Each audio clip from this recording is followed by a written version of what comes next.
Have you ever noticed how alcohol, it's the only drug you have to explain why you're not using? Yeah. It's like we're diving deep into that question today, Right. using the research you sent in to explore this complex relationship society has with alcohol. Yeah, it's a fascinating point, isn't it? Yeah. I mean, this simple observation reveals a lot about how normal drinking has become in our culture. Right. And these sources you sent from a platform called stoic.new, they really dig into this. Okay. It's described as an AI-driven platform for discussing critical social issues. Interesting. So, and they're transparent about the fact that there might be some errors. Yeah, because it's AI driven. So we'll just keep that in mind as we go through this material. Definitely. Okay. So we've got excerpts from stoic.new itself, plus information from sources like the Cleveland Clinic, the Office for National Statistics, PLOS journals, and even Le Monde. Wow. A wide range. Yeah. We're looking at this from a global perspective today. A wide range of perspectives, for sure. Yeah. I'm curious to see how all of these different sources, from medical research to cultural commentary, how it all comes together to paint a picture of our relationship with alcohol.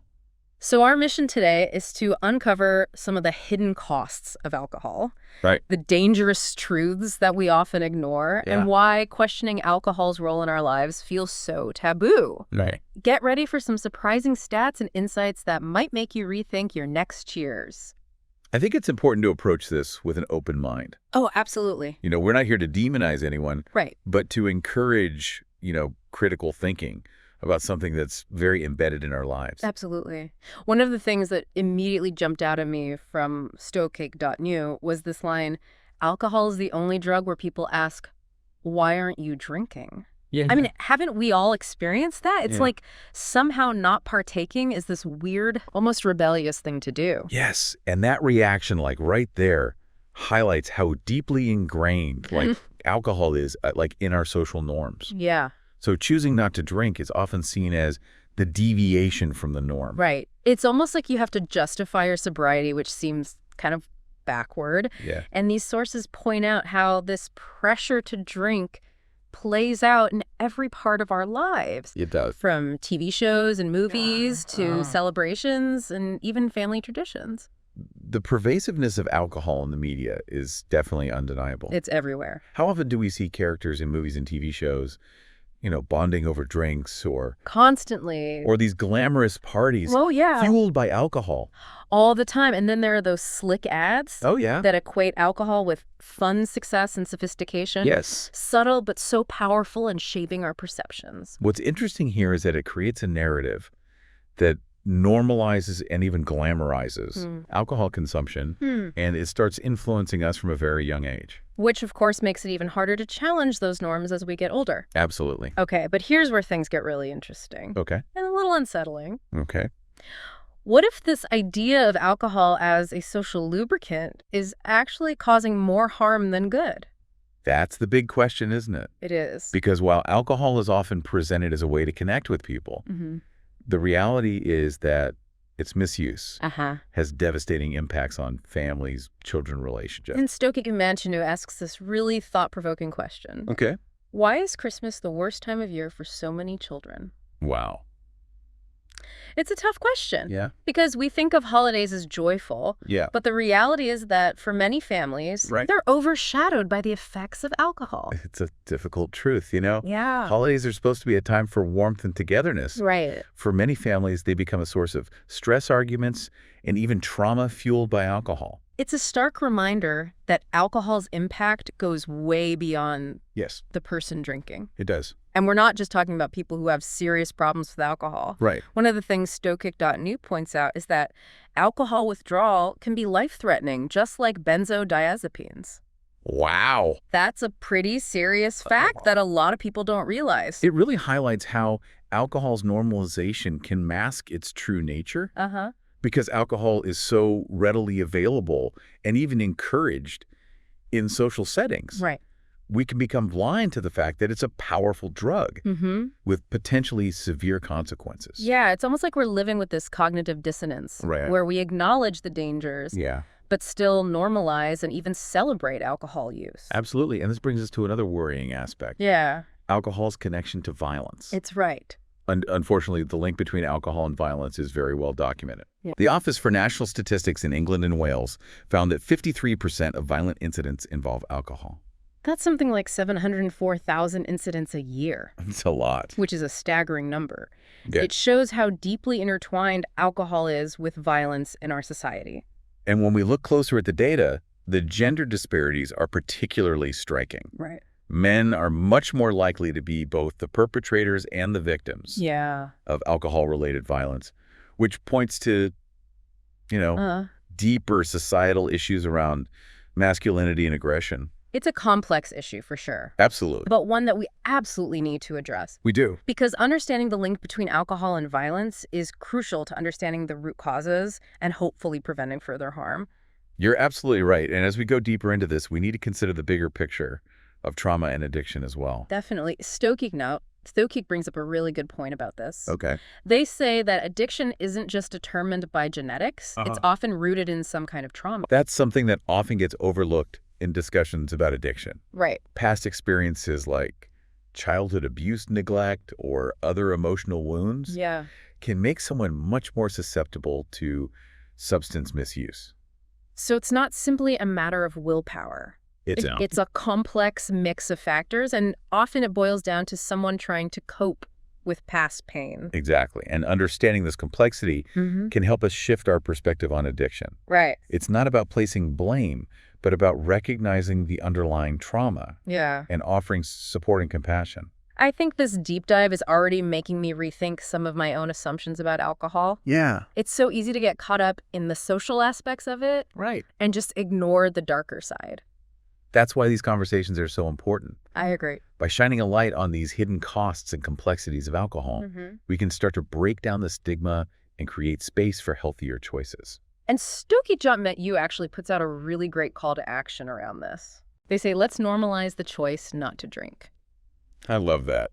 Can you imagine a world where choosing a mocktail is celebrated just as much as ordering a fancy cocktail? That's a fantastic goal. It is. It would be amazing to live in a world where we focus on building genuine connections and creating joyful memories without needing a substance to make it happen. Absolutely. And I think that starts with all of us questioning our own assumptions about alcohol. It does. Why do we feel like we need it in certain situations? Yes. Are there alternative ways we can celebrate, relax, or bond with people? Those are really powerful questions to consider. They are. And honestly, the answers might be different for everyone. Yeah. But simply taking the time to ask those questions is a step towards greater awareness and making more mindful choices. It's about reclaiming our agency and creating a culture where sobriety is not just accepted, but celebrated. Absolutely. And that's a perfect place to transition to the next part of our deep dive. We've covered a lot of ground already. We have. But we're just getting started. Yeah. So stay with us as we explore this even further. I'm looking forward to it. Me too. It's a fascinating topic, and there's so much more to uncover. There is a lot more to talk about. Yeah. All right, let's take a quick break, and we'll be right back. It's worth noting that alcohol can negatively impact, family dynamics, even when there isn't any, overt abuse. Yeah, that makes sense. I'm curious to hear more about that. Well, the sources talk about how alcohol can change someone's personality, making them aggressive or distant, even if they're normally loving and kind when they're not drinking. That's a really good point. It's like alcohol becomes this wedge that drives people apart, creating tension and misunderstandings. Exactly. And think about the impact that has on children. Oh, totally. They're so perceptive and sensitive to changes in their environment. It's true. Kids pick up on those things even if they don't fully grasp what's going on. It must be so confusing and unsettling for them. Absolutely. Growing up in a home where alcohol use leads to unpredictable behavior or emotional withdrawal can have a long-lasting impact on their sense of security and well-being. It's heartbreaking to think of kids dreading holidays because they associate them with those kinds of negative experiences. Yeah. And the sources actually point out that this can contribute to a cycle of trauma that gets passed down through generations. It's a really unfortunate pattern. Yeah. And one of the most insidious aspects of this whole issue, the consequences of alcohol misuse can ripple outward. Impacting not just the individual, but their family, their community, and even future generations. It's like a domino effect. Yeah. And it's made even more challenging by the fact that as a society, we often turn a blind eye to these ripple effects. We do. We focus on the immediate pleasure or the social aspect of drinking without acknowledging the potential long-term consequences. We downplay the risks and even stigmatize people who choose not to drink. It's like this collective denial, and that silence makes it so much harder for people who are struggling to admit they have a problem or reach out for help. You're right. It's time to break that silence. Yes.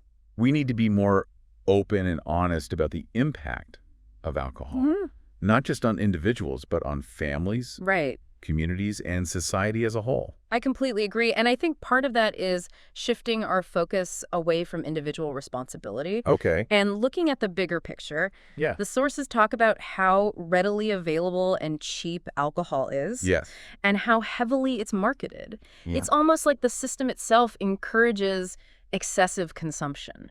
I think that's a valid point. Yeah. We can't ignore the role that the alcohol industry plays in shaping how we think and behave around drinking. Right. They have a financial interest in normalizing and even glamorizing alcohol. Of course. Even if it comes at the expense of public health. It's a classic example of profits being prioritized over people. And it's especially concerning when you consider the data we discussed earlier about alcohol-related violence. It's true. The fact that over half of violent incidents in England and Wales are linked to alcohol shows the immense societal cost of alcohol misuse. It's a public health crisis. It is. Not just a personal issue. Exactly. And I think it's time we started treating it that way. I agree. Instead of focusing on individual blame and shame. Yes. We need to address the systemic factors that contribute to alcohol misuse. Right. Things like marketing practices, pricing, and accessibility. I think we also need to invest more in prevention and treatment programs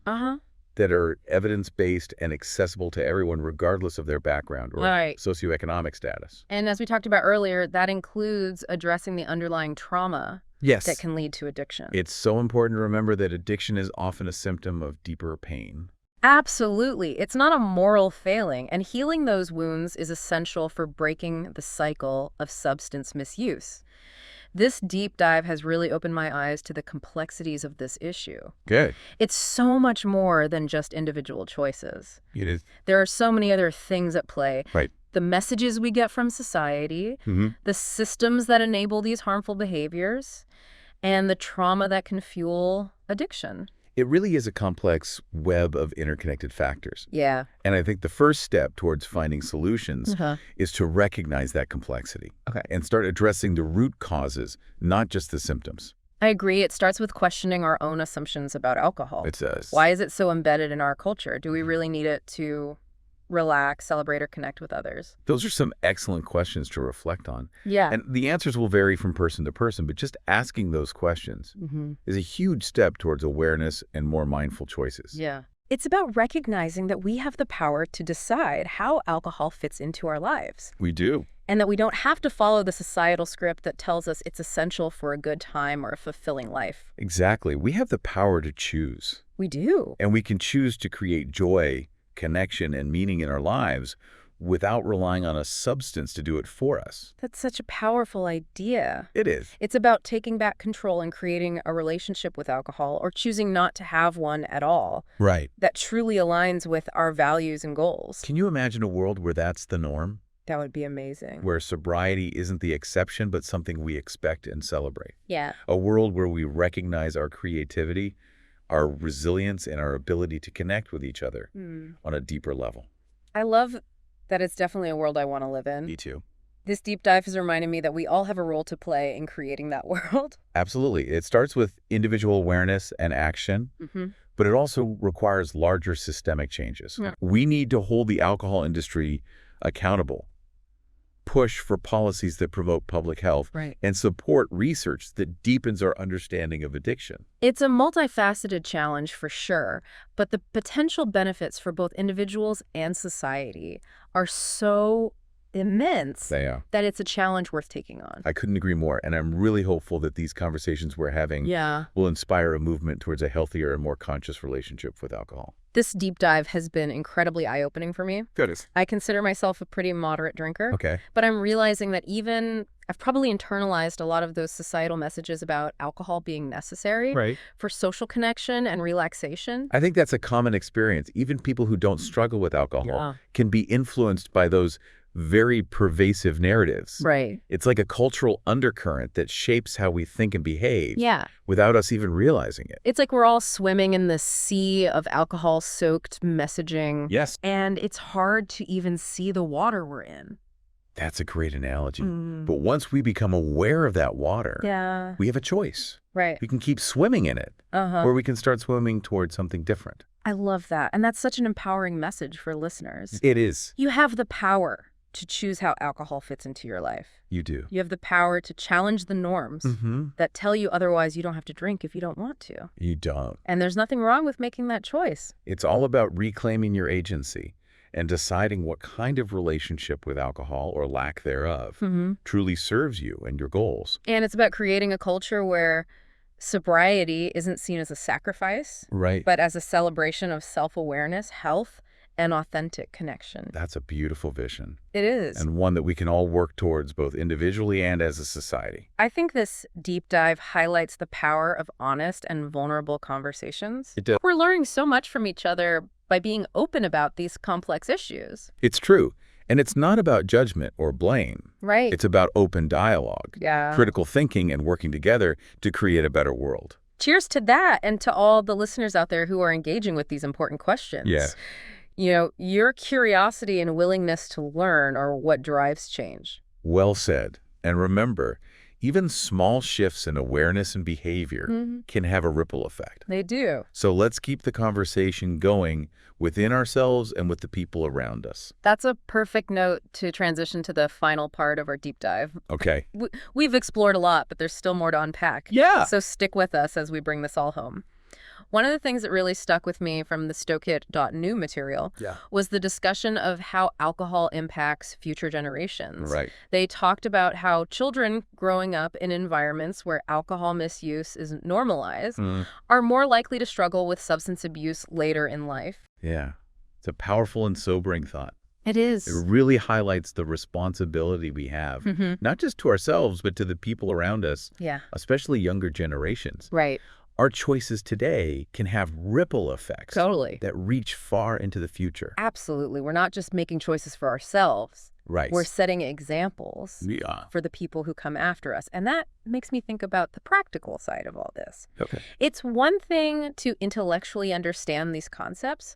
But it's another thing entirely to change our behaviors and habits around alcohol. You're right. It's not always easy to translate understanding into action. Right. But I think the first step is awareness. Okay. Pay attention to your own triggers and motivations for drinking. Okay. Are you genuinely enjoying the alcohol, or is there something else going on? Right. Is it social pressure habit or a way to deal with stress? It's about getting honest with ourselves about why we reach for that drink. Once we identify those underlying reasons, we can start exploring healthier ways to meet those needs. Exactly. And those healthier alternatives will be different for everyone. Right. Maybe it's about finding new ways to relax and unwind, like exercise, spending time in nature, or meditation. Or maybe it's about taking a closer look at our social lives. Yeah. Instead of defaulting to gatherings that revolve around alcohol, maybe we could explore activities that foster connection in other ways. Right. Like volunteering hiking or having game nights with friends. And sometimes it's as simple as having the courage to say no. Yeah. When someone offers you a drink, you don't have to explain yourself or apologize. Right. You're allowed to make choices that are right for you. It's about reclaiming our power and setting boundaries that feel good to us. Yes. Even if those boundaries go against the grain of what everyone else is doing. And remember, you're not alone in this. That's good. There are tons of resources available for anyone looking to change their relationship with alcohol. From therapy and support groups to online communities and even apps. Wow, so many options. You don't have to figure this out all by yourself. It's about finding your people, your tribe, those who support you and celebrate your choices. Yes. Whether you choose to drink or not. Absolutely. And I think that brings us back to that powerful message from StokeIt.new. Let's normalize the choice not to drink. I love that. Imagine a world where choosing a mocktail is just as normal and Yes. celebrate it as ordering a fancy cocktail. I love that idea. A world where we can focus on the quality of our experiences and the Yes. connections we're making Yeah. instead of how much alcohol we're consuming. Where we create a culture of acceptance and understanding for those who choose to abstain Yeah. without any judgment or stigma. That's a future worth fighting for, and I believe we can get there. I think so too. It starts with each of us taking those small but meaningful steps It does. to question the norms, change our behaviors, and create a more mindful and compassionate relationship with alcohol. This deep dive has been a really insightful journey for me, both personally and intellectually. Me too. I hope it's had the same effect on our listeners. I feel the same way. It's made me think differently about my own choices and the message I'm sending to the world around me. Right. And honestly, I'm leaving this conversation feeling really inspired to be part of the solution. Yeah. To create a world where sobriety is not just accepted, but truly celebrated. Beautifully put. And remember, change happens one step at a time. It does. Even the smallest changes can ripple outwards and make a difference. Absolutely. So let's keep questioning, keep exploring, and keep creating the world we want to live in. I couldn't agree more. And that's a wrap on our deep dive for today. Great. Thanks to everyone out there for listening and for engaging with these really important questions. Yes, thank you. Until next time, cheers to mindful choices.